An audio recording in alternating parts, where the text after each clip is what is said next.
Hi friends, అందరూ ఎలా ఉన్నారు? అందరూ బాగున్నారు? అయితే చాలా బాగున్నాను. ఈరోజు నా స్టైల్లో ఫిష్ ఫ్రై ఎలా చేస్తానో చూపిస్తాను మీకు.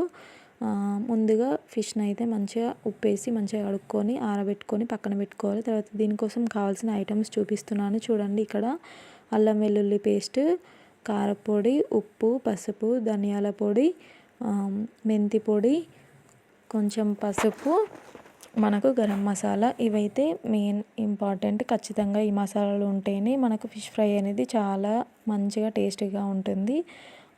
ఇంకా ఒక ఉల్లిపాయని కూడా మంచిగా ఇట్లా దంచుకొని పెట్టుకోవాలి, పేస్ట్ లాగా చేసి పెట్టుకోవాలి.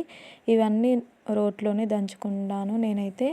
రోట్లో దంచుకున్నవి అయితే చాలా టేస్టీగా ఉంటుంది కర్రీ. ఎప్పుడైనా గ్రైండర్లో వేసిన దానికంటే రోట్లో నూరుకుంటే చాలా టేస్టీగా ఉంటుంది. ఇలా ఇవన్నీ మనం ఫిష్ ముక్కలకి పట్టేలాగా మంచిగా కలుపుకొని ఒక హాఫ్ అన్ అవర్ పక్కన పెట్టుకోవాలి. తర్వాత కడాయిలో ఆయిల్ పోసుకొని ఆయిల్ హీట్ ఎక్కిన తర్వాత ఇలా మనం ఒక్కొక్కటి ఒక 2-3 పీసెస్ వేసుకుంటూ మంచిగా అవి మెల్లిమెల్లిగా బాగా కలపకూడదు. మంచిగా ఒక సిమ్లో పెట్టి మంచిగా ఒక పక్కకు కాలిన తర్వాత మళ్ళీ నెక్స్ట్ ఇంకొక పక్కకి టర్న్ చేసుకుంటూ ఇట్లా వేయించుకోవాలి.